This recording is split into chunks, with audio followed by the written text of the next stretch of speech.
life at the moment, but anyway, it's something to do with something loosely related to morning, I believe. Now then, you had a fascinating life career. Your early career coincides with my working life. And all the companies you worked for, I at some point had some meeting with in those early days, from the late 70s, early 80s, when I was developing my own career. And I feel we see an ISC show, which seems to have gone full circle on so many things. And AV's now moved into a different place. Completely different. I mean, how is the old-fashioned experience and background that you sort of have in some interesting areas? How is that materialising into coping where it's almost come to a point where those skills are now needed more than ever, with it, where AV's going out of AV into very different worlds? Yes. Yeah, I think it's super interesting. If I look back early in my career, in some ways it's the same. It's, hardware and software making some kind of moving images. But now it's moved to everywhere, right? I mean, think about the whole pandemic and the work from home. We all of a sudden, everyone is using video tools like no one before. So I think it's literally exploding in the AV world to the mass population now. And before it was, television, they got it, but now it's everywhere. Well, we've always said that AV is important, but it's now become hugely strategic. And is now, we were talking infrastructure yesterday, we weren't talking AV. Right. I think 3 years ago, I never thought that we'd be talking about AV, but bigger picture standards, supporting interoperability. I mean, words you never hear in an AV conversation at any point. I mean, people having different views about what is interoperability. What is interoperability, right? All these people selling, of course, very, very good switches and making a lot of money at the moment. Right. But losing that uniqueness when, of course, everybody goes interoperable. Right. I mean, what's the point? Yeah, and if you look at kind of where it's gone from, it's like AV, their own little niche world, everything was kind of AV focused, to now it's all moved to IT, right? I mean, we think about video, and video is just another data stream running over your network backbone, right? Yeah. It's just completely moved from this specialized world of, think about video distribution. There's all these video distribution amplifiers, and then there was the HD base T, all this. No, it's just the video runs over your network. You pick which kind of quality you want. Isn't that simple? Yeah, and it's pretty close to that. It's in some ways, the AV world is being commoditized. It's gone from this niche world where you had to have special equipment to now you can use the same equipment that you use for everything else. Think about your PC. I mean, 10 years ago, if you wanted your PC to do video, it just struggled doing video. Now your PC, I mean, everything about it is all optimized. It works, video just works well. You turn on Zoom and you have 15 people on the call, it's all working. That's really where we see the industry going. And the way we fit into that is making sure that we can connect into all those new digital standards. So I was going to say, what's the role of the media player these days? So, the interesting thing about the media player is it continues to evolve. And what's happening, and especially in the digital signage world, if I look back when we started with BrightSign, it was just videos. If you could play videos and not have them drop frames and not jitter and stutter, then that was great, because very few people could do that. Back then, a PC wouldn't do that. It struggled. You'd be dropping frames and have tearing. So, our players, the first thing they did was play video that didn't tear and didn't drop frames. People are like, wow, that's great. And they loved the price of it too. And then what's happened is everyone, you think everything can do that, right? Now you can play video. And what's happening is it's becoming more of an experience. So you're seeing the web technologies be merged with digital signage. So most content in digital signage now is, probably 30% video and 70% HTML, JavaScript experiences, real-time feeds. So we've gone from a world where the audio video was literally audio and video, to now this world of mixed media where you got audio, video, and you've got all these real-time graphics. So what's happening in our world with the media player is it's gone from just playing video to creating all these real-time graphics and experiences, which is very different. Now at the end, it's still video that comes out, but it's not just a video, it's all these other things that's on top of it. So, a lot of people kind of used to, and if you look at a lot of the lower end systems, especially a lot of the stuff built into the kind of the smart TVs, if you will, and they're really optimized for, they come from their consumer platforms and they're optimized for playing video because you're just streaming, your Netflix or whatever. What's happening with our side of the business on the where people really are focused on more bigger experiences in digital signage is all these other graphics and things that are real-time generated on the player, so that it's just not distributing video, it's actually creating an experience on the screen where every screen can be a little bit different. Whereas before, every screen would kind of be the same because it's kind of a video distribution or it was a playlist. Now each screen with real-time feeds is this real-time experience. And that's where it's going, is more of an emphasis on content, which is going to be the major driver. It's all about content. It's all about content and what we call real-time content. Content that's generated at the player from data and other sensors and things like that to create an experience for that screen. It's good to see that, isn't it? I mean, when I first saw digital signage all those years ago, about 80, certainly late 80s or whatever it would be, and I wasn't really core to AV at that point. I was still looking at IT, and I went into this company and they were just showing this. So that's very interesting. I said, it's a window onto your company. Right. And the room went a bit quiet. I said, what's it plugged into? I said, we're thinking you put it on a network, but we're not sure about that. We think it's going to be more pervasive. I said, well, it's such a powerful thing. It was in a retail outlet. I thought, goodness me, this is so important at the front end. I said, presumably at some point, I was thinking legacy systems. Right. You'd plug it into your legacy, wouldn't you? I think we're not a long way away from that sort of thing. But when you think about it now, actually infrastructure, digital signage, and looking at how the growing areas within AV, next couple of years, they've been saying it's been coming on for a while, but you really feel as though signage is, this coming year certainly, is going to go places. We've reached that point where things are just happening, and you've seen that seamless inclusion in infrastructure, right, which is, and thanks to our front ends, our content getting better and better, it's creating that experience and becoming much more pervasive. Right. Yeah, I think it's moving to this kind of whole real digital world, right, where it's integrated with all other digital facets of kind of the infrastructure. And now people literally talk about our players as part of the infrastructure. Like it used to be, that was the digital side. And now they're part of the infrastructure. You go into new corporate campuses and things like that, and digital signage is part of the core infrastructure, for the whole building. And everyone's using it, right? The marketing people are using it, the human resources people are using it, everyone is using those displays. The salespeople, you go into areas of like inside sales, and they've got all the displays with real-time information coming in about how the salespeople are doing. And the interesting thing about those, there's no video on that, right? We think of digital signage as playing video. Now we look at these screens and there's no video. It's real-time graphics being driven by data. Reacting to the outside environment almost. Exactly. It's gone beyond information delivery. Right. More experience gathering and it's influencing. It's an influencing medium, isn't it? It's totally an influencing, exactly. And as I've told people for a long time, early in my career, I worked in medical imaging, and I was working in ultrasound. And ultrasound is an interesting media because most people look at it like, I can't tell what the heck's going on. It looks like a snowstorm. But once you understand it, you understand that doctors, whenever they make diagnosis from ultrasound images, it would be like a radiology, it would be a little picture. And what we found, because I was working on the core ultrasound system, I spent a lot of time in patient rooms watching the sonographers actually do the scans. And the thing that made it so interesting to me is they rely on the motion, and they'll move the patient around to see what's going on, and then they will take a snapshot, and that snapshot goes to the doctor.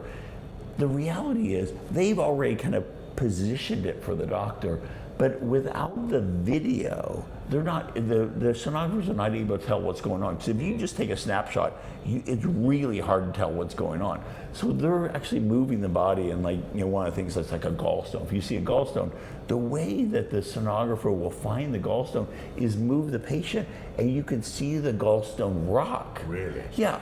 And so it was one of the things I did early in my career, is actually built one of the first ultrasound image management systems that captured video loops to grab that experience from the sonographer so that the doctor could now see that video, and it gives them dramatically higher confidence because they're actually seeing what the sonographer versus just a snapshot. And I think that that comes full circle today, where motion and these kind of things first draw attention. I mean, we're, as humans, if we were looking at this room and there was an ant or a speck on that floor, it'd be really hard for us to see it, right? I mean, it's just like one little speck. But if that ant is moving, our brains instantly lock on that, and we can find that ant on the floor. And it's the same thing with like the ultrasound and a lot of our video things. By having movement, our eyes are attracted to movement. And we've gone from that in digital signage to now these real-time experiences of data moving on the screen to attract our eyes. So I for my kind of whole career, 30-some years, it's been all about video and how video actually helps us see things. Most people don't think about that, but the actual video helps us see things. Whereas if it was a static image, we have a difficult time. We're not good at that. When I was talking about the coincidence of I was writing for Cisco on medical imaging over networks. Yes. And it was fascinating, but that was static information. Right. It wasn't, it wasn't information you could really manipulate. It just delivered it from A to B to people who were remote. Right. Which itself was a breakthrough. It was a big breakthrough. Enormous amount of bandwidth and expense of these networks was insane. Yeah. But nevertheless, you felt, wow, that's a breakthrough. Right. It's extraordinary the way we've sort of come on, even on the basic functionality of what these systems provide. Right. And you expect that to be right now, and it's no big deal when, when you see this sort of stuff. It's the next level on, Well, you just take and it for granted. how that's developing. Right. And and that's where as we kind of look to the future, there's a lot of people like, oh my gosh, why would people actually use media players anymore?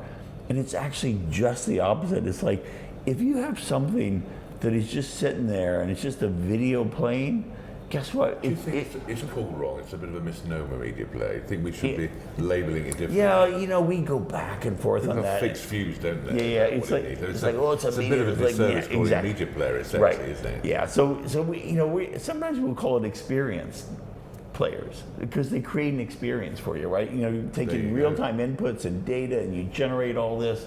So we see that as the direction that's going, because having just something video playing on the wall, people don't even see it, right? I mean, you walk right past it. But when you have something that, actually changes when you come near it because of sensors and the data is coming in telling you, it's like, whoa, then you start paying attention and being attracted to it. And that's what digital science is about, is getting a message to someone, right? If you have a screen, you're delivering a message.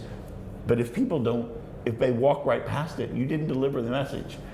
So that's where we're focused, is much higher end experiences that actually accomplishes the objective of what someone's trying to put that digital signage up there for. And when you look at it that way, of course, reliability and support have become more important.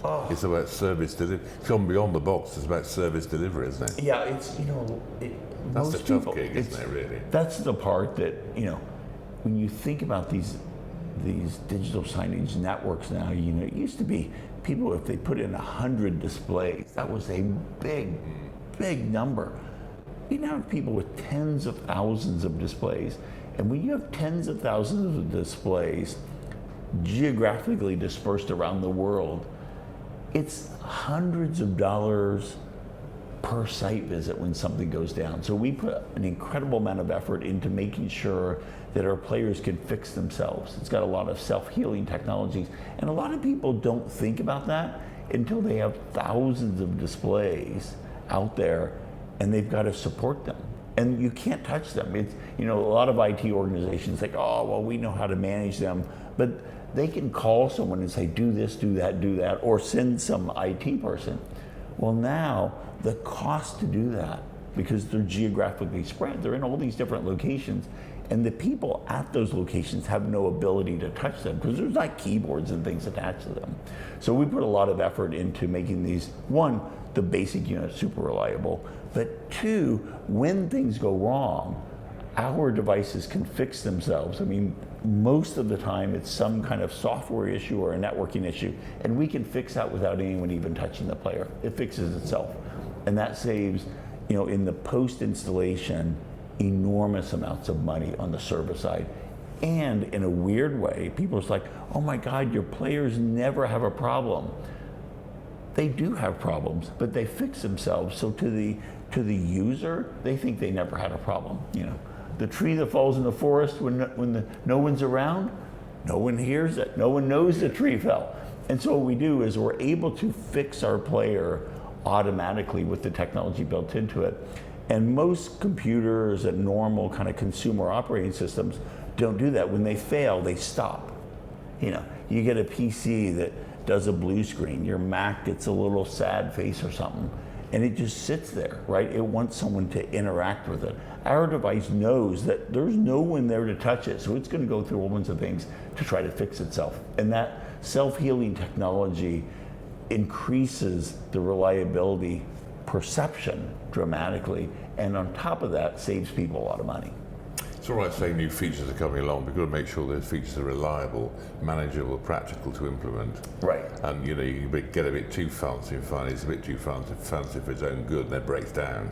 Yeah, I mean, we're into that realm now. Service has been quite important, right? Which I don't think AV has quite got a grasp on. But in your world, pretty crucial. AV has probably been over tolerant of failures, right? And if you look at people are happy solving problems, aren't they? So the AV guy, he's happy as a sandboy. Right. Pretty uncomfortable when a network's involved. Exactly. They feel much more remote from the problem and really having a tough time with it. Right. And I think as the AV world transforms more to a blend of the AV IT world, I think the focus on reliability and standards is dramatically higher. I mean, in the networking side, people talk about multiple nines of performance. No one ever would touch that in the AV world. No. So I think it's a good thing. I know it's fun for us because, from day one, that's one of the things that we really put into the design of our media players was extreme reliability. I mean, that was the basis of which we built the business on, was reliability. And it continues today. And a lot of people start forgetting about that because they're so, things just work. Mm-hmm. And we start putting out there something that doesn't work, people realize the cost of it is dramatic. I mean, the cost to people to go actually out and fix it, but also the cost to the end user weighing the experience. I mean, it kills me when I walk around and see these screens that are black or showing some error message. Yeah. It's like, wait, someone did not think through it, because putting up an error message on a screen in digital signage, there's no one there to touch it. And it's that kind of technology that we see people trying to use consumer technologies in a commercial installation, which is just not good. Where do you think we're going though with digital signage? Do you find you want to talk about media players more, or do you find you're dragged into a conversation about digital signage most of the time? Yeah, I think when we think about digital signage... Double-edged sword, really, isn't it? Yeah, well, it's a super double-edged. But when I think about digital signage, I think it in the super broad spectrum, which is basically any time you're trying to create an experience outside the home, that's our place. So whether it's entertainment, we do entertainment where we have folks doing massive shows of entertainment that our devices are used to build the experience that no one even knows about it. They don't think of it as digital signage, but it is in a performance.